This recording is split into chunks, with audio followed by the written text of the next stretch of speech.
Hello, this is Sharon. Welcome to another video. Today we are doing another chapter in the fourth book of the Clockwork Chronicles, the final obstacle. We are doing chapter 28, and if we need to do more, we'll do chapter 29 too. Okay. Yeah, you know. It depends on how long the chapter is. And yeah. I just like doing that. If you haven't read the other chapters, be sure you do so. Spoilers. A lot of stuff happened. And, yeah, we get to see the aftermath of what happened in the last chapter. Yeah. A lot of the not helpers stuff. Helpers. Yeah. Kinda sad, the helpers. The helpers. Ay. We'll see the helpers again soon. Don't worry. They'll be coming back. Chapter 28. Stumpy didn't know how long he sat there in his chair next to his sister's bed. Ever since he had made it back with Sam and helped make sure she was properly bandaged comfortably in the bed, he hadn't left her side. Part of him was almost scared after what he'd seen. Everything had happened so fast, and he was so relieved to know that they had made it out of there. Standing behind the boy, holding his sister in his arms, seeing those men taunting them, scary. He didn't know what they were going to do, or if they'd pull the rug under their feet again. These men had hurt his sister, and they had sounded so calm about the ordeal. He still didn't even know what had happened to her, what she'd been through, only that she needed his help. And now here she was, safe and sound, not alone. It was what he would have wanted if he was in her situation. She knew what it was like to be scared, frightened, to feel alone, significant, vulnerable. To be unable to escape the horror and pain that the men had inflicted onto her. He understood and refused to let her suffer just as he had. It would be hard, though. He knew that. At least she had someone who understood, like he had wanted for so long. As he sat there, though, in the chair, he heard the door to the bedroom open. He looked up to see why she walking in. The expression on her face looked that of concern. "Hey," Kaz said as she entered the room, closing the door behind her. "Everything all right?" "I'm all right. What about you?" she asked him softly. "How are you feeling about all this?" "To be honest, I wish I could have done better for her," Kaz admitted. "I didn't know there was anyone else there when I came looking for you." "I didn't know she was there." "I know," Declan said with a nod. "No one did, but I did hear some things. Horrible things." "What were they doing to her?" Kat asked. "Do you know?" Grace shook her head. "They were torturing her. I could hear her screams, cries for help. I couldn't help her, though. It only happened for an hour before they moved her away. I didn't realize until you were right there why. They wanted to break you, Step. To break us. All of us. They didn't know. We stopped them." Kat assured her. "We did, but that doesn't mean there aren't horrors, sister," she admitted. She looked over at the sleeping bush baby. "I know," Kat nodded. "I've been through so much of that within the span of a year. I know she's going to struggle. I know she's going to have highs and lows. I want her to be alone for that. She needs us." "As do I," Declan agreed. "Sam is trying to inform her friends of what happened. I don't know what's going to happen when they find out, or what will happen. Do you really think she'll be safe enough to return home someday?" Kat asked Duckling. "I hope so," the Duckling said as she wiped away a tear. "You really were a hero, though, helping her like that." "You would have done the same," Kat said knowingly.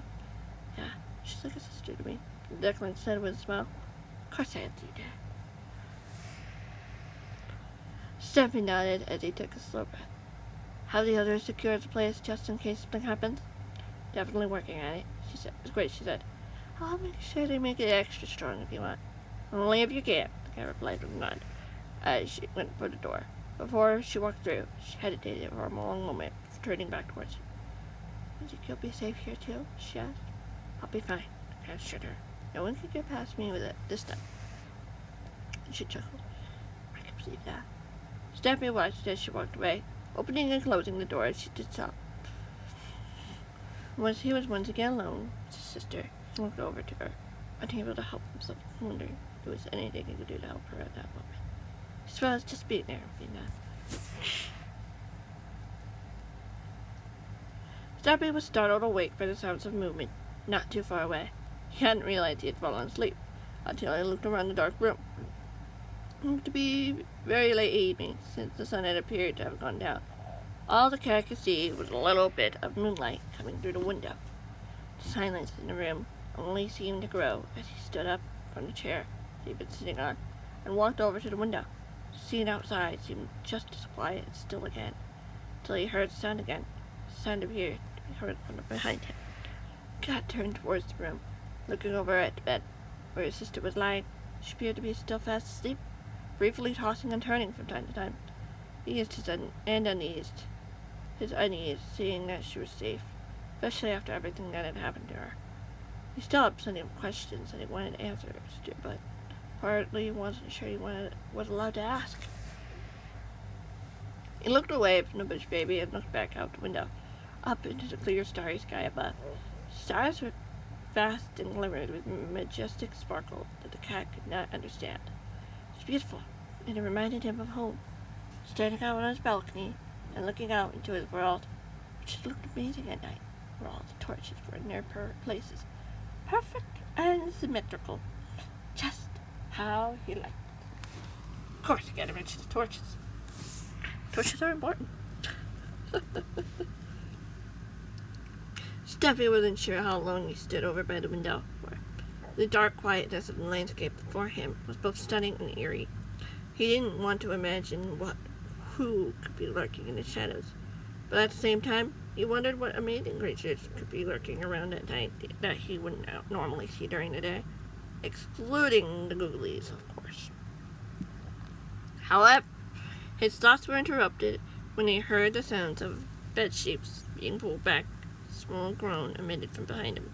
The cat turned once again to see Nitty struggling to sit up in bed as she looked around the room, looking puzzled, uneasy, and relieved when she spotted the cat not too far away.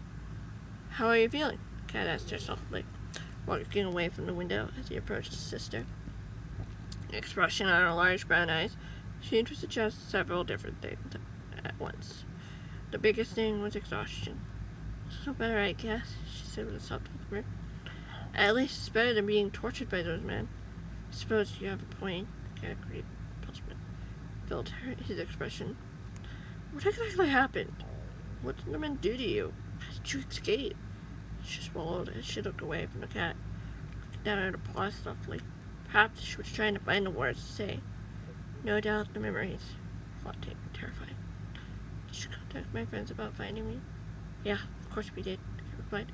"They were so worried about you after that attack. I wish I could have done more to help." She shook her head slowly. "You wouldn't have known. They attacked us as soon as you left. No one had time to do much of anything. Santiago tried his best, but it wasn't enough." "I know," the cat nodded. "Some of your men think it's my fault that's happened." "What?" she asked, eyes widening before she sighed again. "I guess that shouldn't surprise me." "I know. But you're safe now," the cat assured her. "And I've given them a little more proof that I'm not the one who Gerald claimed I was." "Yeah." She nodded. "What they did was horrible, though. I was barely able to escape and evade capture long enough to hide. But no one betrayed me. Those men simply attacked. They weren't afraid to hurt me, torture me." "How did you escape?" I asked. "I found a small hole in myself," she said with a small short. "Just happened to be small enough to slip through and escape." Cat chuckled. "I'm glad you did that. We would have never found you otherwise." Yet she shook her head again. "No, I'm sure you would have eventually. I just sped it up a little." Cat smiled again, contented knowing that the men had overlooked something. He had failed to find a way to crush him, to bring him to his knees. Best of all, though, he was glad to see that his sister was safe. Still, the cat felt that not everything looked to be what it seemed. "Are you sure you're okay?" "I don't know yet. It's too soon to tell," she admitted quietly. "Those men scared me, though. You can see they hurt me. You know they were looking for me and would make sure I regretted trying to escape. I didn't want them to come back. I didn't want them to hurt anyone else I care about. I feel the same way, Nettie. The cat assured her, grabbing one of her buds gently. We made it this far, though. We still have a chance. Do we? She interjected. The cat sighed. Surely hope so. Me too, she replied with a smile. Everyone is safe. No one was badly hurt. Nothing permanent, the cat replied. You'll be able to go home once Santiago gets the all clear, or it's safe for you to return. How are you? She asked calmly. I'll stay with you until I can make sure you get home safely. That's a promise I plan to keep, the cat said simply. Are you sure? She asked slowly. Positive, the cat shook his head with a nod. I don't want a repeat of what happened. We'll be careful and ready this time. Trust me. I do, Stampy. I really do, she said sincerely, surprising the cat with a hug. The cat returning it with a smile. They would get through this, one step at a time. Those men would win. He wanted to be sure that, to make sure that those he cared about were safe, to bring everything back to normal. He hoped things would be normal soon. Not the casual normal, usual normal, the new normal they could live with. Needed it. All up in there. How far are we? Yeah, we're probably gonna have to end that there. Oh, yes. I'm sorry. But we are getting close. Oh, it's exciting. Oh, yes, exciting. Thank you guys so much for watching this video. I hope you enjoyed. Be sure to be ready, that you're ready for the next one whenever that might be coming. Because things are starting to wrap up. Not quite yet, but it's starting